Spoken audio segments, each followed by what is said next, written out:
los hijos de mexicanos que nacen en el extranjero, de padres mexicanos, obtienen la nacionalidad mexicana directamente. Sí. Solamente tienen que registrarlo, como cuando van al registro civil a registrar a sus hijos. En México lo tienen que registrar en el consulado o en México, pero se tiene que registrar. Los hijos de mexicanos nacidos en el extranjero no deben de hacer un examen, no tienen que pasar por una naturalización, no tienen que cantar el himno. Y hay muchos mexicanos que dicen no van a ser mexicanos, no son mexicanos, y aunque tengan pasaporte mexicano, no van a ser mexicanos. Entonces, lo que yo diría de los mexicanos en el extranjero, como yo, como los chicanos, como los pochos, cualquier persona en esta situación como nosotros, es que no dejemos que nadie defina nuestra identidad. ¿Me explico por qué? Porque para los mexicanos no somos mexicanos, para los gringos no somos gringos. Pero ¿qué es lo que somos realmente? Somos personas libres que podemos elegir nuestra identidad. Ok, mis valientes, bienvenidos a un nuevo episodio.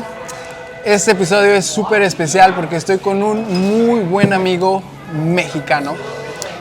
Ahorita él se va a presentar, solamente estoy muy emocionado porque se los va a presentar a ustedes.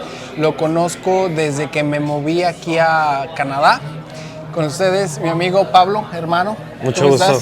Mucho gusto a todos por allá. A todos. A ver, Pablo, hermano, estamos aquí echándonos unas bebidas. Si están en casa, pónganse cómodos porque esta plática les garantizo que se va a poner muy interesante. Pablo, hermano, cuéntame, a ver, para todos los que nos están viendo, dinos tu nombre y de dónde eres. Mi nombre es Pablo, yo soy de México. Yo nací en el Distrito Federal, pero me crié en León, Guanajuato. Y llevo aquí en Canadá, tengo 41 años y llevo viviendo en Canadá alrededor de 18 años, en varias partes de Canadá. He vivido en Alberta, en Jasper National Park, he vivido en Banff National Park, he vivido en Vancouver y Kelowna. Wow. Para todos los que una gran experiencia en Canadá. Nos están viendo, son lugares prime. Cuando ven ustedes las fotos en internet de los lugares bonitos de Canadá o el Canadá que se vende, son todos esos lugares: Banff, Jasper, Vancouver y Kelowna. De León, Guanajuato. Para todos los que nos están viendo, nos ven desde Estados Unidos, en su mayoría. Muchos mexas que viven en Estados Unidos, muchos mexas que viven en México, pero sobre todo una comunidad de mexicanos en el extranjero. ¿Qué estás haciendo aquí en Canadá? Yo en este momento me dedico a la banca, trabajo para una institución financiera y me dedico al área de hipotecas. Entonces yo doy préstamos hipotecarios, préstamos personales, todo tipo de crédito personal e hipotecario.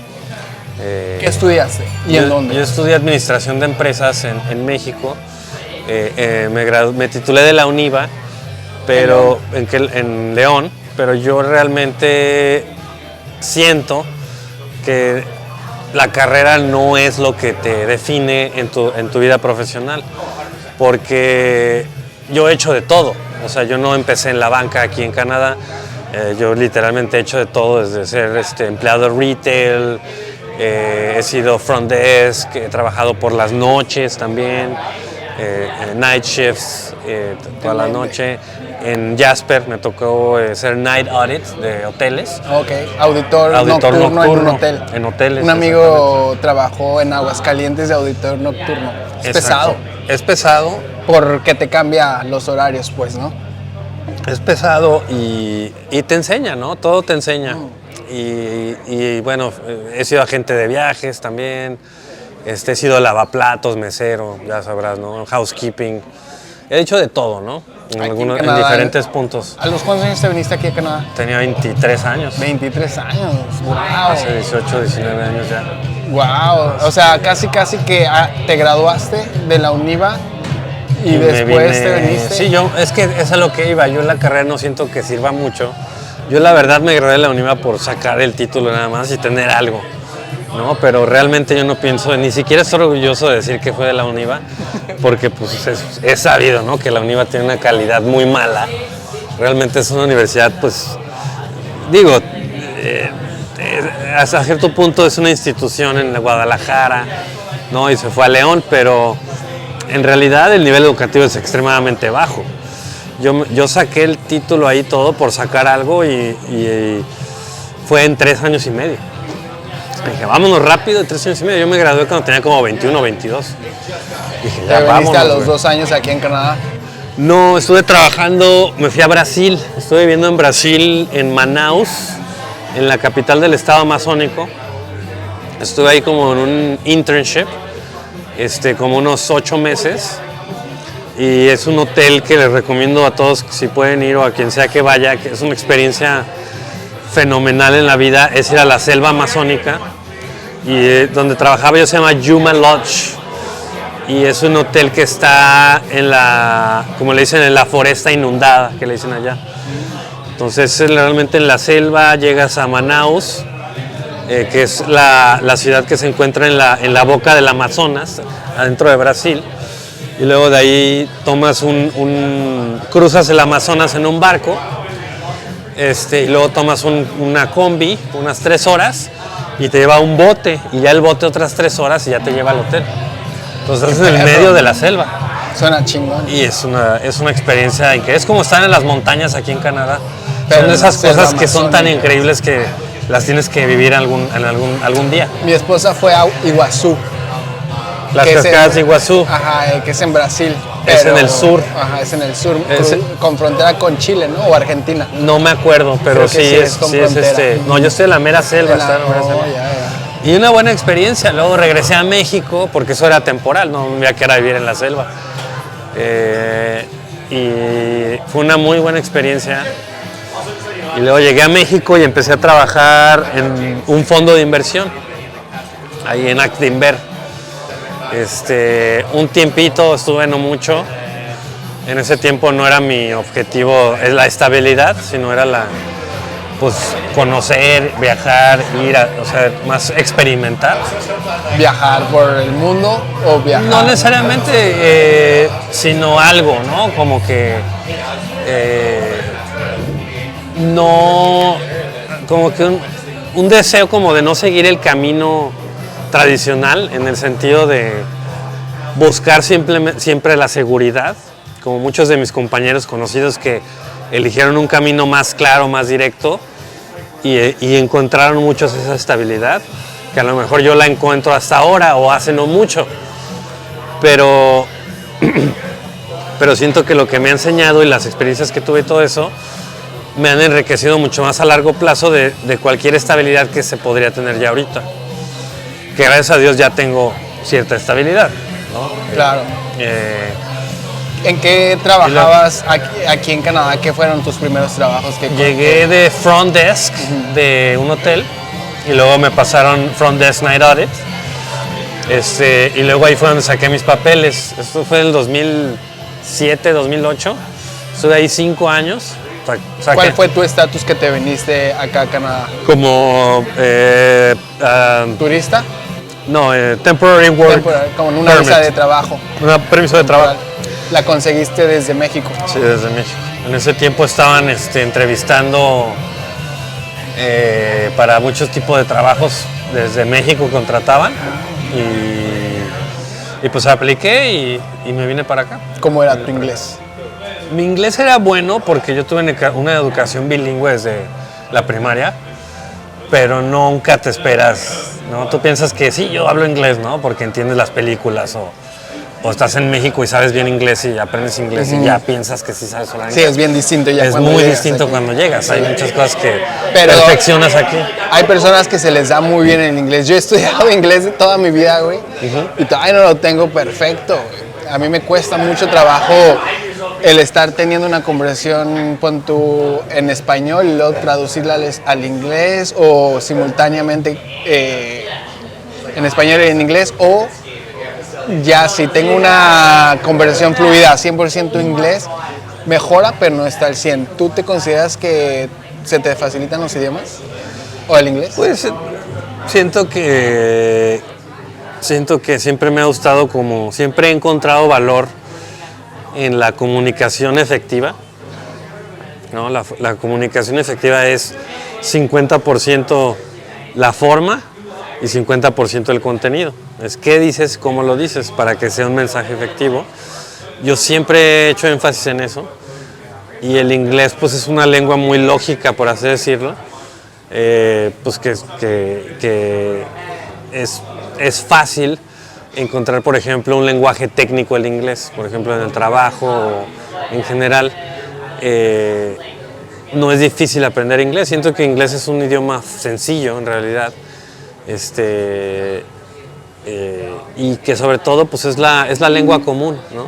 Del mundo. Entonces, como le decían, la lengua franca de la modernidad, de la actualidad. Entonces pues es tan común y está permeado en todo. Entonces realmente siento que todos sabemos inglés. Ahora, que sepas escuchar y hablar inglés fluidamente es diferente, pero eso se perfecciona llegando. Tienes ya exposición directamente a algo más coloquial y ya agudizas como tu oído y todo, pero en realidad pues es la lengua franca el inglés. ¿Cuánto tiempo estuviste en Banff? No, ¿a qué ciudad llegaste primero? A Jasper. A Jasper. ¿Cuánto tiempo estuviste en Jasper? Espérame, déjame checo que esté todo bien. En Jasper estuve 5 años. 5 años. 5 años. ¿Y cómo fueron esos 5 años trabajando en Jasper? Bien, pues fueron años de dedicación al trabajo prácticamente. Y ¿Ahí qué hacías? Pero aprendí mucho ahí. El front desk y el... Front desk y night audit. Night audit. Y aprendí mucho. Para todos los que no conocen Jasper, ¿qué es lo que hay en Jasper? ¿Cómo es la vida de Jasper? Es un mountain resort, es un pueblo en las montañas, es un parque nacional que tiene poquitos habitantes, son creo que como 15,000 habitantes, y estás literalmente en medio de las montañas. Entonces pues tienes las acceso montañas ahí rocosas, ¿no? Que le llaman. Sí, claro, tienes Las acceso ahí altísimas. a todo lo que es de montaña, ¿no? Escalar, hiking, senderismo, esquí. Todas las actividades de montaña las tienes ahí a su máximo resplendor. Entonces es una experiencia muy enriquecedora ahí, estar ahí en las montañas. Yo pienso que las montañas, la gran enseñanza de las montañas no es que aprendas del exterior, sino que te enseñan tu propio límite, tu propia capacidad. O sea, las montañas te enseñan a conocerte a ti mismo. Y creo que eso es la gran enseñanza de las montañas. Que quien va a las montañas, pues al subir una montaña, tú encuentras tu propio ritmo, tu propio límite. Cada persona es diferente. Y eso te ayuda a conocerte a ti mismo, tus límites, tu mentalidad, todo. Entonces la montaña es un reflejo duro de ti, ¿no? Entonces es lo que a mí siento que me enseñó como cuáles eran mis límites, ¿no? Y aprender a vivir de una manera que los logres más, porque nosotros los seres humanos somos la especie que más puede caminar a distancia. O sea, somos los caminadores de distancia más exitosos de todo el reino animal. Por eso hemos emigrado a todo el mundo. Pero es eso, es el esfuerzo arduo y constante lo que nos lleva a desarrollar nuestro potencial. Y si tú vives en las montañas, pues constantemente tienes que estar ejercitando eso. Entonces es muy enriquecedor en materia del carácter mental, hasta espiritual, podrías decir. Totalmente lo entiendo. A mí me encanta la naturaleza, me gusta mucho, pero sobre todo la montaña. Como bien sabes, un muy buen amigo en común me enseñó a escalar aquí en Canadá, escalar en roca, pero desde Aguascalientes. Me gustaba ir a un cerro, al Picacho, todos los fines de semana, inclusive en vacaciones. a mis hermanas y hermanos nos gustaba ir todos los días como forma de ejercicio, y como había muchos problemas en mi casa, yo creo que también era una válvula de escape para los 4, de forma terapéutica, eso mismo que dices, como conocernos más, utilizarlo como terapia, como desahogo, pero también veo eso que dices de que la montaña te exige verte al espejo, porque obviamente puedes ir en compañía, pero aunque vayas acompañado de alguien, el esfuerzo físico llega un momento donde ya no puedes hablar y necesitas que concentrarte en una respiración, en una mentalidad. Exacto. Que no hay de otra. O subes más o te regresas. Y el objetivo obviamente es subir y ya después bajar. Pero todos esos momentos, esas repeticiones te van llevando como a un loop de meditación o de acompañamiento. Y ahí si traes mucha shit en la cabeza, lo vas a oler, lo vas a ver. Si traes mucha buena vibra en la cabeza, lo vas a ver. Entonces, totalmente de acuerdo. Sí. Y luego, ¿qué fue lo que te lleva de Jasper a Banff? Simplemente conocer otro lugar, moverme. Ya llevaba 5 años ahí, trabajé 5 años para la misma empresa. Ya tenía ganas de conocer más, de moverme, conocer más. De un cambio. De un cambio. Jasper y Banff están relativamente cerca, como ¿no? 3-4 horas. Yo no conozco Jasper, me falta. Es como Banff, un poco más pequeño, el layout es diferente. Y desde que se quemó yo no he ido, entonces yo no sé cómo vaya a ser el nuevo Jasper, porque se quemó todo hace poco. Como 2 años, ¿no? Sí. Qué mal pedo. Y no sé cómo esté, ¿Se quemó mucho? Sí, se quemó mucho. Se quemó como el 60%, No, la mitad, sí.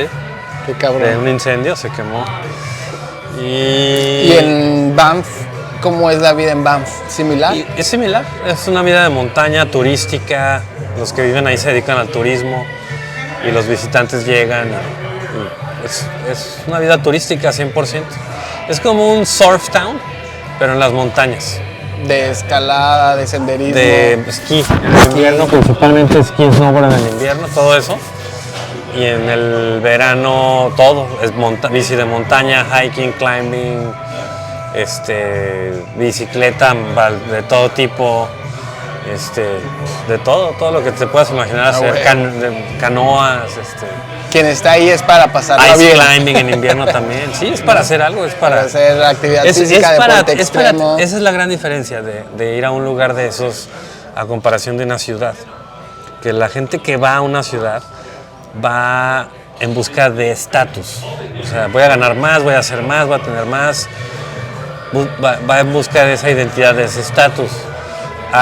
A lugares como Jasper o Banff o parques nacionales en general, también en Estados Unidos, la gente va a experimentar, a generar experiencias, conocer gente, aprender a hacer cosas, en este caso contigo, físicas, más físicas, explorar esos límites físicos, pero a través de la exploración. No es lo mismo meterte en un gimnasio en la ciudad a explorar tus límites físicos que ir una vez a las montañas y tratar de subir una montaña. O sea, lo que te va a dejar en experiencia, en inspiración, hasta en ejercicio cardíaco, ¿no? Por el ritmo cardíaco. O sea, no es lo mismo meterte en un gimnasio o salir a la naturaleza para tu ritmo cardíaco. Entonces, todo eso es lo que te hace... atrae esos lugares. Atrae, ¿no? Esos lugares. Es como un lugar... es como... Lo difícil... Te conecta espiritualmente. Lo difícil dentro de mi... Bueno, ahorita ya está cambiando mucho porque pues mi tipo de negocio. Sí. Pero lo difícil muchas veces es el hacer negocio ahí o la sustentabilidad. ¿Cómo sustentar exacto. ese estilo de vida, ¿no? Exacto. ¿Cuánto duraste en Banff? 1 año. 1 año, entonces ya llevas más o menos 6 años. Durante ese periodo tuviste que estar renovando... no, yo cuando salí de Jasper ya tenía mi residencia permanente. Tu residencia permanente. ¿En cuánto tiempo 5 conseguiste años. La residencia permanente? ¿En 5? 5 años. A huevo. Bien. ¿Lo hiciste tú solo o contrataste un abogado? En ese tiempo la empresa tenía un programa de nominación provincial. A huevo. Entonces, todo mediante la todo empresa. nominación provincial. No mames, bien, Sí. qué chido. 5 años. 5 años. Y luego, después de Banff, ¿qué siguió? Después de Banff estuve un tiempo en México. Luego me ¿Te fui regresaste a León? a León, estuve unos 6, 8 meses. Ah, poquito. Y luego me regresé a Vancouver. Y luego en Vancouver estuve como año y medio más o menos. ¿Qué hiciste allí en En Vancouver? Vancouver trabajaba para una empresa que se llama Cubic, que hacía las tarjetitas para el transporte público. Ah, huevo. Yo era supervisor de un call center ahí en Vancouver. Translink, ¿no? Es el. No, nosotros trabajamos para Translink. Ajá. Ah, Translink es el Cubic transporte. Transportation Systems. No sé si todavía esté, eso fue hace mucho. Y ahí trabajé como año y medio. Empecé en el call center y luego fui supervisor ahí de servicio al cliente. Y luego me regresé a México otra vez. Y luego estuve en México como un año, año y medio. Y luego me regresé a Kelowna. Luego ya venimos a Kelowna. ¿Y aquí en Kelowna cuánto tiempo llevas? Como 8 años ya. 8 años. Sí, pues sí, igual que nosotros. 8 años. Nosotros 9 vamos años. a cumplir. 8 años. Nosotros 7 años. Llegamos en el 2019. Nosotros llegamos 2017. Y aquí en 2017, un año más que nosotros. Sí. ¿Y aquí en qué has trabajado? Aquí trabajé vendiendo sistemas de cable. Luego estuve trabajando era agente de viajes. Y luego ya en el banco. Empecé en el banco hace 5 años ya, 6 años casi. ¿Y cómo se te ha hecho tu trabajo en el banco? Bien, pues es un trabajo estable, ¿no? Tiene sus ventajas trabajar para una institución financiera, pero pues también es un trabajo a veces monótono, ¿no? A veces,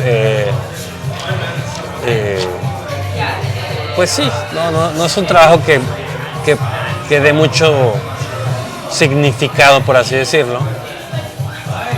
Me gusta lo que hago y todo, pero no es como que yo pienso que nadie nace y dice yo quiero ser ejecutivo de hipotecas, ¿no? Pues es algo como que simplemente encuentras y lo haces por un tiempo. No es mi plan tampoco permanecer ahí por mucho más tiempo. No, pero está chido, o sea, por la estabilidad. Está estable ahorita. Sí, no, la neta aquí es bien diferente a México. Yo lo comparo así, que es bien diferente. Si a mí me hubieran dicho cómo iba a ser la vida de un emprendedor en Canadá, difícilmente lo hacía, difícilmente me arriesgaba tanto como lo hice con Valiente, porque las prestaciones que te dan las empresas aquí, cualquier empresa, aquí en Canadá, yo siento que sí es una garantía y te da estabilidad. Y ya si quieres encontrar un side business o un hobby o una pasión que te dé más satisfacción a nivel personal, no lo digo por ti, sino cualquier persona, siento yo que puede ser bueno, porque a diferencia de México, desde mi experiencia siento que en México hay mucha irregularidad con los trabajos. Inclusive yo trabajando en un área profesional en México en la animación, no mames, en la animación había mucha irregularidad de trabajo, horas extras no pagadas, no asegurados, no prestaciones de servicio de instituciones de seguro, no medical care o dentista, nada de eso había en México. Y me estoy yendo súper privilegiado, light.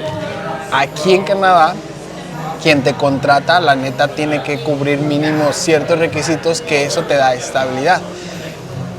Y como emprendedor es más difícil, o sea, yo me topé con mucho de eso, o sea, malamente tenía los hábitos de México y no contemplé todo lo que representaba contratar a alguien de planta, y pues obviamente me ha costado trabajo llegar a ese punto, porque es mucho lo que pagan las empresas para contratar a los empleados.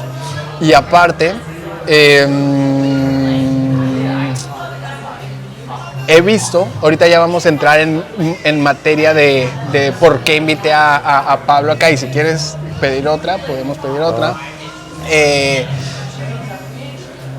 Aparte yo siento que la economía en Canadá no hay tantas pequeñas y medianas empresas como las que hay en México. En México hay micro, pequeñas y medianas empresas. No tengo el dato, pero muchísimas. O sea, desde el comercio irregular hasta el comercio formal. Y aquí... No, pero sí te escucho. Y aquí yo creo que se elimina mucho del comercio irregular. Casi todo el comercio es formal. Sí, sí. Y más allá, los micros y medianos yo creo que no sobreviven o llevan una vida muy escasa. ¿Cómo se dice? Como no hacen tanta riqueza. Sí. Y quien logra subir a la corporación o a una empresa más grande, pues es quien puede estar haciendo más lana, siento yo. Pero parte de diferentes economías, ¿no? ¿Tú qué piensas de esto? Esto es algo que yo estoy como analizando ahorita como emprendedor. Y en particular estoy hablando como de la diferencia entre la economía de México y de Canadá. Pues no, yo creo que tienes, o sea, yo pienso que el nivel demográfico de un país se refleja en su actividad, ¿no? Entonces, por ejemplo, México demográficamente es un país joven. Entonces, cuando tú vas a México, tú ves esa juventud en el dinamismo de la economía. Ves muchos micronegocios, ves mucho emprendimiento, mucha creatividad, una economía mucho más dinámica, funcionando a toda la noche, por ejemplo, en algunas ciudades, cosa que no ves aquí en Canadá, ni en las grandes ciudades. No ves una economía que funcione toda la noche ni nada de eso. Entonces, yo pienso que es por la demografía, porque Canadá es un país pues viejo. Demográficamente hablando, ya estamos ahí pues con Japón, con China, con Alemania, con países que ya tienen un problema demográfico. Uh-huh. Entonces esa es parte de la razón por la cual Canadá se enfoca tanto en la migración. Porque... Can I have another one, please? Thank you. For me too. Yes. Gracias. Awesome. Thank you. Canadá se enfoca mucho en la migración por eso también, porque económicamente no hay forma de suplir ese crecimiento demográfico tan fácil. Entonces tienen que acudirse a la migración para tratar de complementarlo. Aparte, pues Canadá, precisamente como tenemos una geritocracia, es decir, que es un gobierno de los viejos, por así decirlo, para los viejos de los viejos. Hay muchas políticas públicas en Canadá en los últimos 50 años que han sido enfocadas al beneficio de solamente un estrato demográfico del país, que son los baby boomers, ahorita los viejos, los mayores de 60 a 65 años. Entonces, si tú tomas eso con el hecho de que ahora por la ciencia, la medicina y todo eso, la vida se está incrementando en lugar de antes que era 70 años, 72 años, ahora son 90, 100 años o más que la gente llega. Entonces tienes un sistema de salud y público que está muy, muy estresado financieramente porque está soportando una carga ya fuerte y eso va a incrementar, porque ahorita la proporción de viejos va a seguir subiendo y la proporción de jóvenes que aportan va a seguir bajando. Entonces todos los países como Canadá, Japón, China, Alemania, países que tienen este problema, en los próximos 20 años se va a agudizar el problema. Y es parte de todo, o sea, es parte del ciclo de la vida de todo, ¿no? Parte del ciclo de vida de los países, de las personas. La historia, por ejemplo, es bien interesante. Thank you. Con mucho gusto. Gracias. La historia, por ejemplo, es bien interesante. Y hay algo que tú dices y mis valientes, pues ya vamos a entrar ahora sí en El motivo por qué invité a Pablo, aparte de que somos buenos amigos, Pablo le estaba contando sobre el canal que estamos creando aquí con ustedes, la comunidad de Juan Sin Miedo y de personas que son de México que migran a otro país, mexicanos en el extranjero. Y hay algo que tú has mencionado que se me ha clavado, o sea, lo tengo mucho en la mente, que es, yo así lo tomo, yo así lo interpreto, que el que no conoce su historia está condenado a repetirla. ¿Tú cómo la dices? Que es importante conocer la historia, ¿no? Sí, porque, claro, sí, por supuesto, ¿no? Yo, gracias a Dios, mis padres, que en paz descansen, eran personas, pues yo quiero creer, preparadas, que les interesaban temas de relevancia, y gracias a Dios nos inculcaron eso, a mí y a mi hermano, esa como pasión por la historia, por la verdad, ¿no? A través de la experiencia humana, a todos sus niveles, personal, colectiva, histórica, social, todo. Y mi padre, que en paz descanse, él era contador, él trabaja también para un banco en México, pero él le gustaba la genealogía. Entonces, ¿qué es la genealogía? La genealogía es el estudio de tus antepasados directos, o sea, de tu árbol genealógico. Okay. De tus antepasados, pero directos. Entonces, mi padre nunca tuvo un enfoque histórico como global o general de la historia. Él siempre se enfocó como en la historia española, de la colonia mexicana, nuestros familiares, de dónde venían, qué hicieron, su historia de vida, etc. Pero yo creo que a través de eso yo me enamoré de la historia, pero con la historia en general.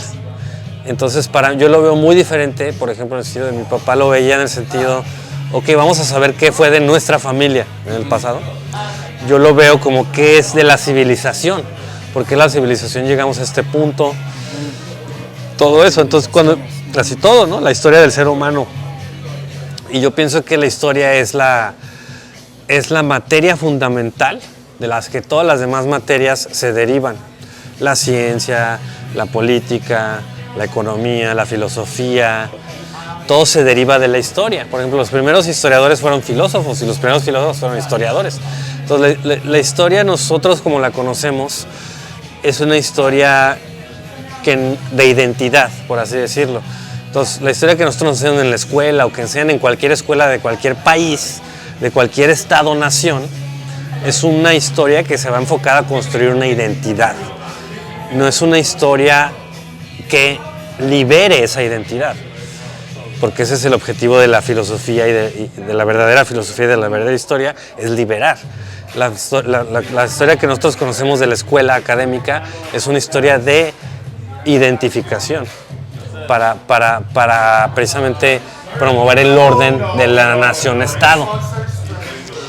Se me hace, perdón que te interrumpa ahí un poco, se me hace bien interesante esto que nos estás platicando y lo quisiera encaminar hacia nosotros y los que nos están viendo como mexicanos, la identidad que tenemos o las diferentes tipos de identidades que tenemos, no sé cómo lo veas tú. ¿Y qué pasa cuando salimos de nuestro país hacia otro país? Tú como mexicano viviendo en el extranjero, ahora ya como ciudadano canadiense, ¿qué pasa? Y ahora tú teniendo una familia con hijos o hija en el extranjero, esto que hablas de la identidad, de la historia, ¿cuál es tu percepción de tu identidad como mexicano?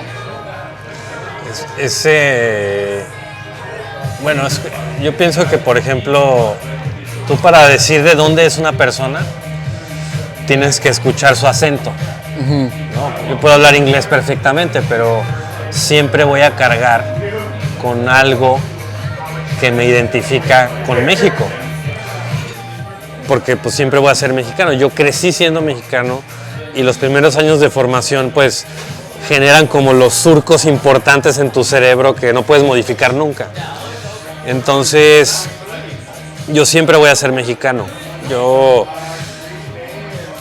no es que me sienta orgulloso de ser mexicano, ni tampoco avergonzado. No, estoy fuera de ese espectro de identificación. Mi formación fue como mexicano. En algún momento ya me convertí en canadiense. Tampoco me considero canadiense. Pero ese es el punto de esto que te decía de la historia de la identidad. Que si tú conoces bien la historia del ser humano, tú te das cuenta de que los seres humanos compartimos valores innatos, por así decirlo. Por ejemplo, los griegos decían algo que eran las formas, ¿no? Ellos, por ejemplo, se preguntaron, en una de las obras de Platón, se preguntan, ¿qué le daba forma al mundo? ¿No? Entonces, decían, ¿por qué vemos simetría en el mundo natural? O sea, ¿por qué nosotros tenemos 2 manos, 2 ojos, 2 orejas? Me explico, ¿por qué un árbol crece simétricamente, el tronco en el medio y nada más hacia afuera? O sea, ellos se dieron cuenta que había fuerzas sutiles que le daban forma a todo. Vamos a decirlo, las fuerzas más sutiles a veces son las más poderosas en la creación, en la manifestación, por así decirlo. Vamos a decirlo, entonces ellos dijeron que había dos formas fundamentales, primordiales, que eran la belleza y la justicia. Entonces decían, si tú, por ejemplo, un bebé, un ser humano bebé, un niño, un infante, un bebé de chimpancés, un perrito, cualquier ser vivo, innatamente sabe reconocer justicia y belleza. Sabe reconocer cuando algo es feo o desagradable y sabe reconocer cuando algo es injusto. Entonces ya ahorita hay muchos experimentos de eso. El más claro es, por ejemplo, los chimpancés, que le empiezan y les dan lo mismo a los dos. Les dan agua, les dan lo que sea. Y en un momento, los dos hacen lo mismo, el mismo trabajo, pero a uno le dan una banana y al otro no le dan nada. Entonces, el que no le da nada se enoja. ¿Me explico?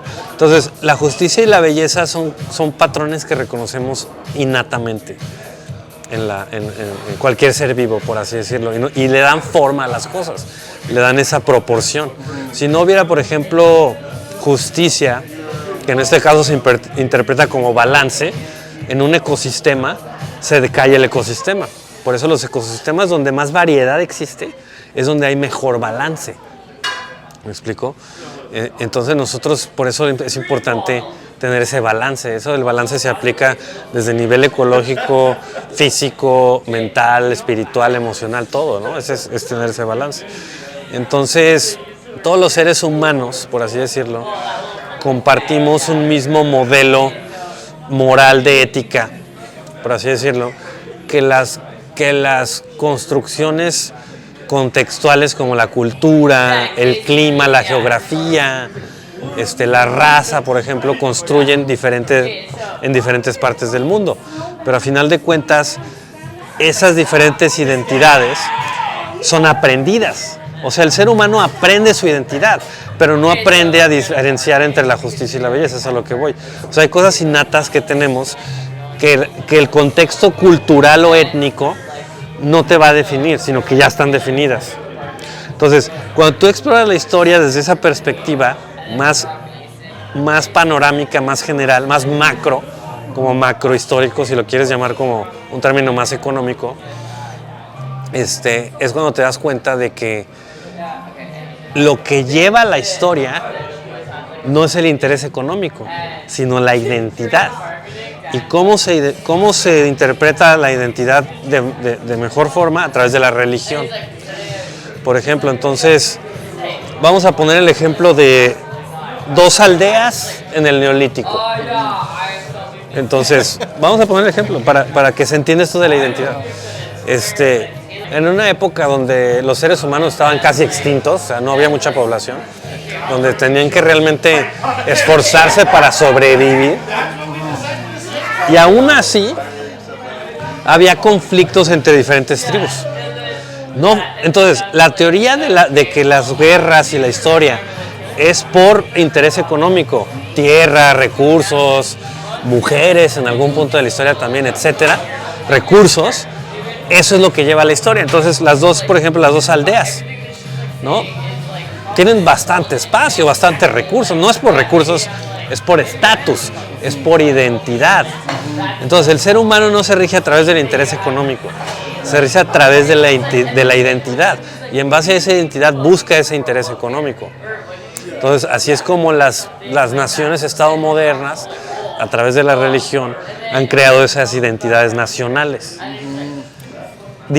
Es para dividir y controlar, es un principio de división y control, pero ya tan pragmatizado, ya tan normal, que ya no sé, que ya es más sutil, es como una fuerza sutil que dicta esa identidad. ¿Sí me explico? O sea, sí te sigo totalmente. Igual y hasta no sutil, sino más evidente. Claro, quizás es deliberada. más evidente. Sí. Y quizás ya tenemos más conocimiento de estos temas. Sí. En la actualidad muchas personas, unas más que otras, que igual en el neolítico. Claro. A lo que voy yo también, ahorita que me estás diciendo, o sea, todo esto me está sirviendo porque gracias a lo que estoy creando en Juan Sin Miedo, que la comunidad que se está sumando a este proyecto de Juan Sin Miedo, los comentarios que nos están llegando todos los días, sí, habla mucho de la identidad del mexicano. Sí. Y son cosas que yo no me lo esperaba y cosas que me están interesando cada vez más. Porque esto de la división, del control, lo estoy viendo reflejado en los comentarios. Sí. Mexicanos... a ver, corrígeme o dime tu punto de vista. A lo que yo estoy aprendiendo quizás ahorita con todo esto que estamos haciendo es, el mexicano o ser mexicano puede ser una identidad, puede ser una nacionalidad, puede ser una ubicación política. Por ejemplo, los hijos de mexicanos que nacen en el extranjero, de padres mexicanos, obtienen la nacionalidad mexicana directamente. Sí. Solamente tienen que registrarlo, como cuando van al registro civil a registrar a sus hijos.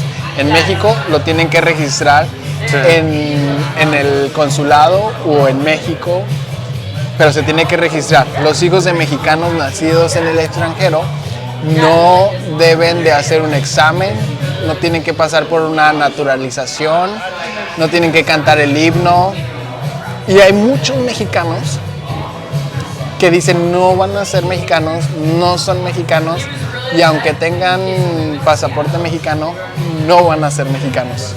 Estamos hablando de esto que tú estás compartiéndonos, de una identidad y de una división de ideologías impuestas o adquiridas por X o Y razón.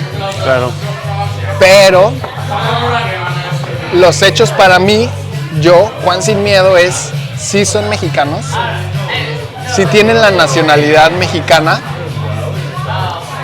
y que quizás son incultos de ciertas cosas de la cultura mexicana,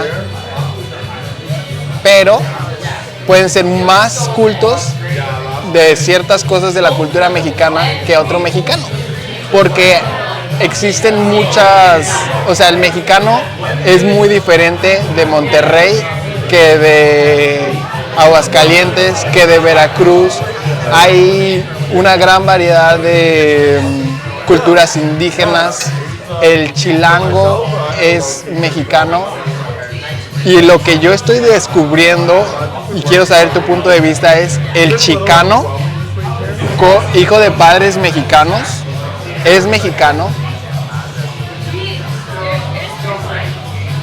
Y el pocho, hijo de padres mexicanos, es mexicano. Puede tener la nacionalidad, tiene la nacionalidad mexicana, puede tener el pasaporte. Y pese a lo que pese, es mexicano. ¿Tú qué opinas de este tema? Pues es que yo pienso que es ¿cómo te diré? El problema pienso yo también de por qué México no ha podido llegar a ser, como se diría, un país más estable, un país con una dirección más clara. Mau me acaba de decir muy similar a lo que Es precisamente porque no hay una identidad clara. ¿Me explico? Y quizás... Es eso, es que A mí nadie en México dice, ¿qué es ser mexicano? Bueno, para ti es ser una cosa, para ti es otra cosa, para mí es otra cosa. Pero nadie está de acuerdo en una sola cosa que signifique ser mexicano. Y quizás nos falta eso, el respetar que hay diferentes tipos de identidades mexicanas. Sí, es parte Quizás. de eso. Y, por ejemplo, lo que me está interesando mucho de este tema es de que cada vez hay más mexicanos en el extranjero, adquiriendo estilos de vida diferentes, sin embargo, con el mismo patriotismo, con la misma identidad mexicana y orgullo mexicano que los mexicanos que siguen viviendo en México, y que podemos hacer puentes, podemos hacer conexiones desde identidad, desde negocios, desde política, los que estamos viviendo en el extranjero y los que están viviendo en México. Y algo que pasa aquí, por ejemplo, en Canadá, que estoy aprendiendo que los mexicanos yo al menos no tenía esa noción. Aquí yo, por ejemplo, entrevisté a una chica que trabaja en la ciudad de Kelowna, que nació en Toronto. Pero les estoy preguntando, hola, ¿de dónde eres? Hey, how's it going? What is your name? And where are you from? Ella me dijo, I'm from... Ay, se me fue el pinche país. I'm from... ¿De qué continente? Se me fue el puto país, güey. Es que acaban de estar en guerra y se vinieron aquí como refugiados. Ucrania. Ucraniana. Me dijo, I'm from Ukraine, Sí. but I was born in Toronto. Soy de Ucrania, pero Sí. nací en Toronto. Voy a repetir otra vez porque quiero que se entienda bien lo que estoy diciendo o comunicar bien lo que estoy diciendo. Ella me dijo, soy de Ucrania, pero nací en Toronto. Y eso se me quedó muy grabado, güey. Difícilmente yo hubiera pensado que alguien pudiera decir, soy mexicano, pero nací en Los Ángeles. Soy mexicano, pero nací en Toronto. Soy mexicano, pero nací en Chicago. Ella lo que está haciendo es comunicando lo que tu papá estudiaba, su ascendencia. Su ascendencia. Y creo que es momento de que en México podamos tener esta conversación. O sea, los chicanos, los pochos, los no sabo kids, nosotros, Diego me acaba de decir en tu cumpleaños, es que nosotros ya somos ese tío, es que nuestros hijos ya van a ser esos pochos, es que nosotros ya van a ser esos chicanos, o no sé cómo se les llame aquí en Canadá, pero ya van a ser esas segundas generaciones de mexicanos o primeras generaciones aquí en Canadá. Y así miles, güey, así hay muchos que nos están viendo, que están pasando por eso, y que yo apenas me estoy enterando de que hay una ucraniana que dice, soy de Ucrania, que nació en Toronto. Y no es fortuito que esto esté haciendo tanto ruido. Acabo de ver un clip de Eiza González, una actriz que está haciendo muchas películas en México, Sí. que ella de forma sarcástica, crítica, dice, es que ustedes los americanos o ustedes la gente de Estados Unidos tiene esto de, recuerdo bien lo que está diciendo, tiene esto de decir, soy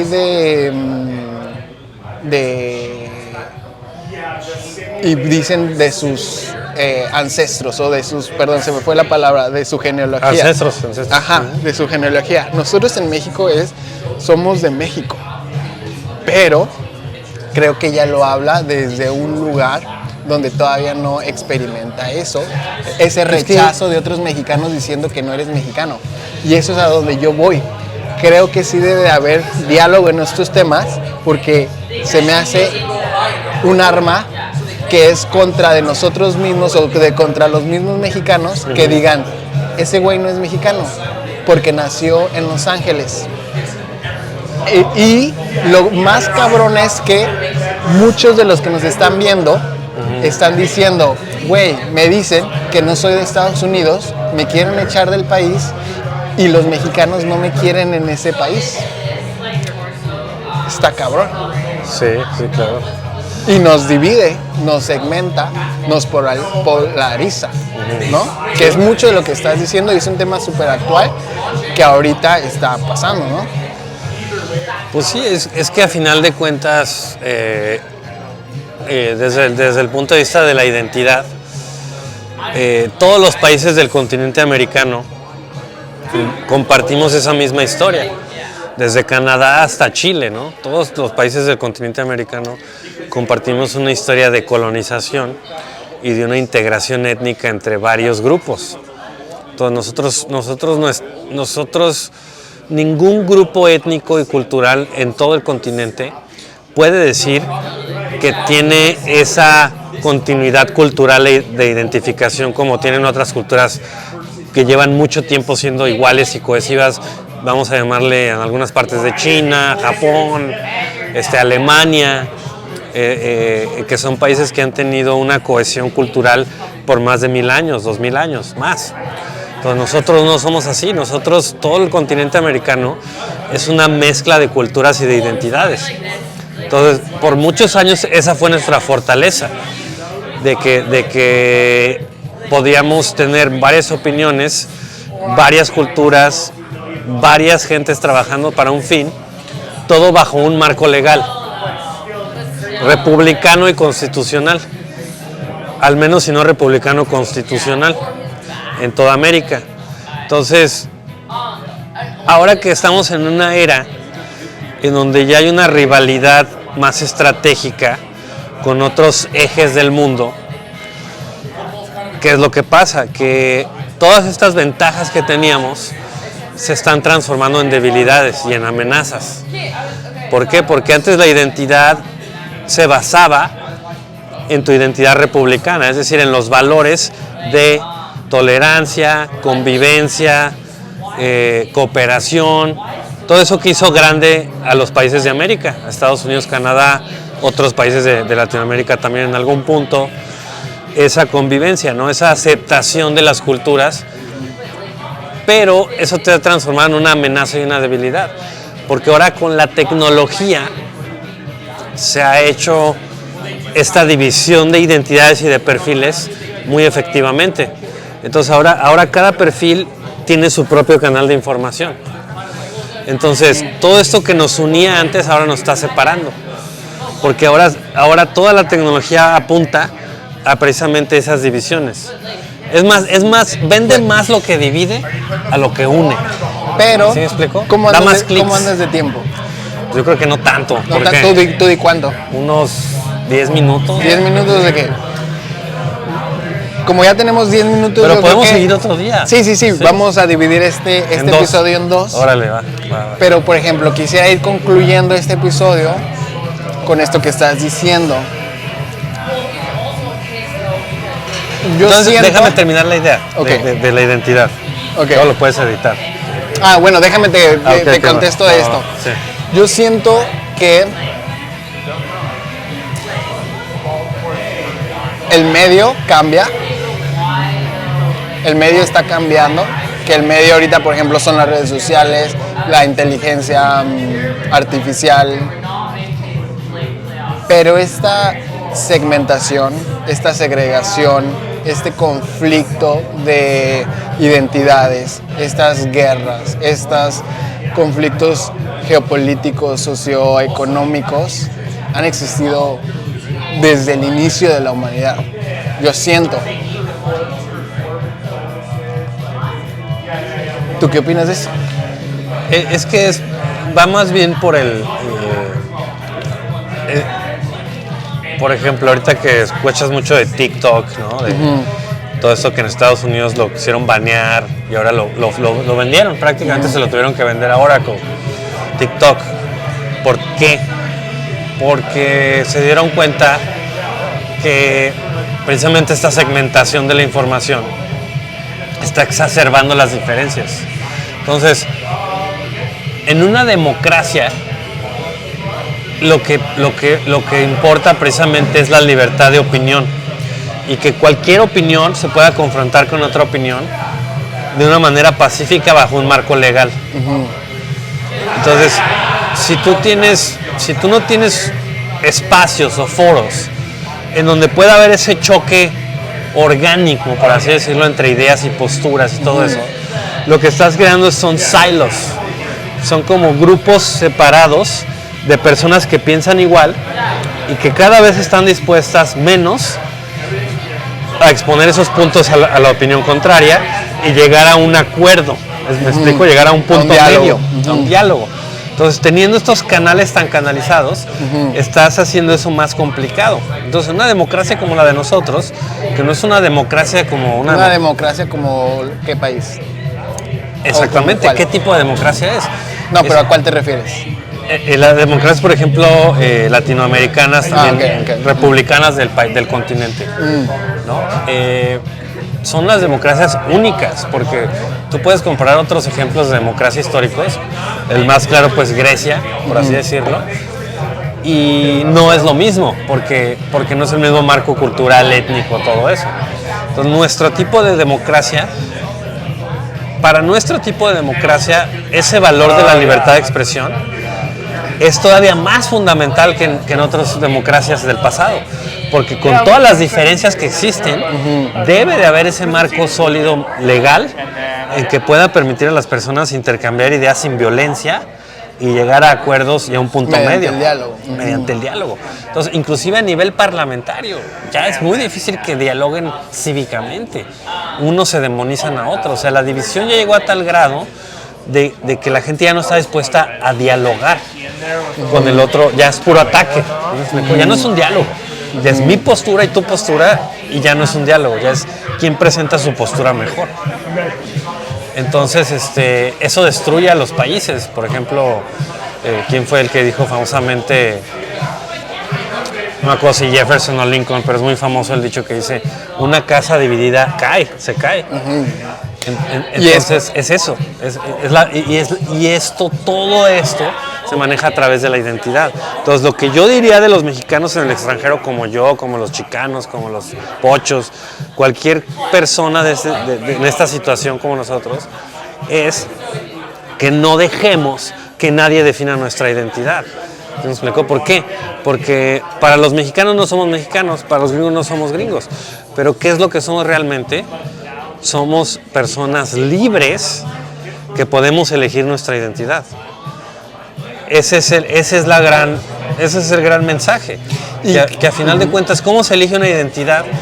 Pues cómo estar alineado con tus valores innatos. ¿Sí me explico? No solo a nivel moral, sino a nivel también de qué es lo que tú realmente quieres ser. ¿A qué te quieres dedicar? ¿Cómo quieres pensar? ¿Qué quieres representar?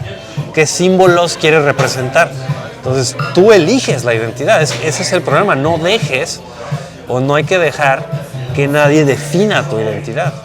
Totalmente. Y a eso le sumaría, me encanta eso que estás diciendo, me gusta lo que estás diciendo, porque somos personas libres.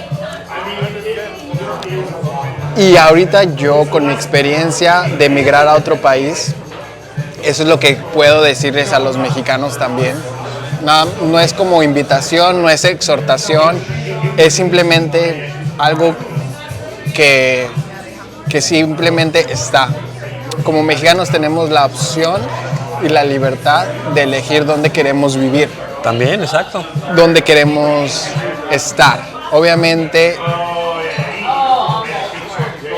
muchos no tienen los recursos, no tienen la educación, no tienen las facilidades iguales que a otros. Sin embargo, existe algunas opciones que te ayudan a emigrar a otro país. Y ya estando en esa, si alguien, es más, si yo le quisiera dar un consejo a mi yo anterior, sería: evalúa todas las opciones, todos los países, estudia o analiza mucho, o un poco por lo menos, de la economía, la política, los estilos de vida, las ideologías, la identidad y la cultura de ese país.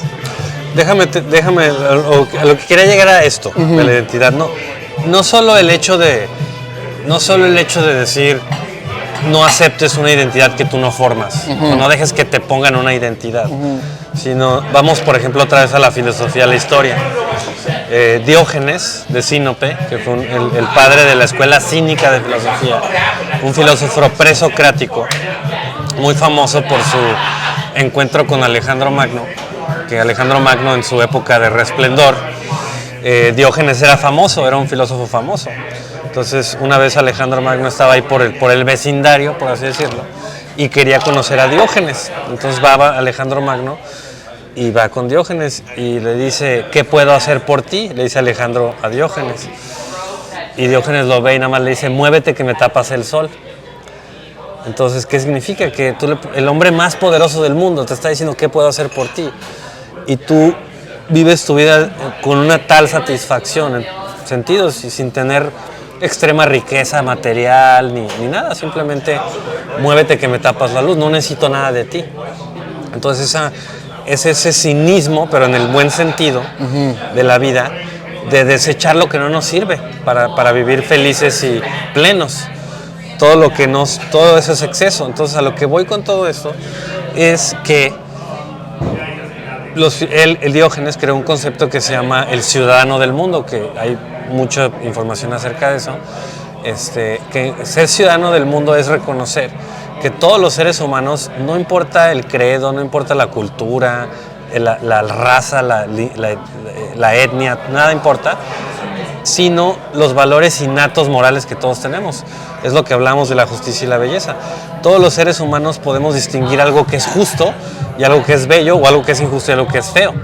Es algo natural que tenemos. Entonces, eso es nuestro chip, eso es nuestro BIOS, nuestra memoria fundamental.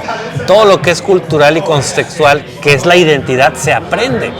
Entonces, mi mensaje a los chicanos es: si en este mundo, en este presente como está, como en el punto de la historia en el que vivimos, que México o Estados Unidos o nuestro contexto no nos da una identidad clara, no hay que estar tristes acerca de eso. Quiere decir que nosotros tenemos que retomar esos valores más profundos, más humanos, que nos atan a toda la humanidad, y crear esa nueva identidad a partir de eso. Entonces, ahorita nosotros estamos en un proceso de integración en el que estamos integrando todas estas diferentes identidades y construcciones. Yes, very good. Y vamos a crear una nueva identidad. No sabemos qué es ahorita. Estamos en proceso de creación. Pero solamente vamos a poder hacer eso si nos agarramos de valores humanos más fundamentales y creamos, en lugar de decir ¿quién soy yo? ¿Mexicano o canadiense? ¿Mexicano o americano? ¿Y qué hago aquí? ¿Qué puedo hacer para mejorar a México, Canadá o Estados Unidos? En lugar de eso hay que pensar: yo soy un ser humano, soy un ciudadano del mundo, ¿y qué puedo hacer para ayudar al mundo? Y a través de eso vamos a construir alguna identidad más alineada con nuestra humanidad, con nuestra propia naturaleza. Ahorita estamos en un periodo histórico en el que desgraciadamente no se nos da no tenemos una identidad clara. Estamos como en ese limbo de la identidad. Y es un proceso histórico que se va a dar algo en algún punto, que se va a dar, ¿me explico? Pero es ese proceso. Me gusta mucho esta plática. Seguramente les prometemos una segunda parte, porque esto cierre que estás dando es fundamental. Yo también estoy de acuerdo. Es lo que ata la idea, ¿no? Yo estoy totalmente de acuerdo que así debería de ser. Sí. Sin embargo, la realidad no va por ahí, en el sentido de que le sumas el factor Yo eso así voy a cerrar. Es algo que traigo en mente y algo que me estoy dando cuenta que quizás ya, más bien ya está muy dicho. Lo escuché desde mis papás, familia, en las noticias o entre amigos.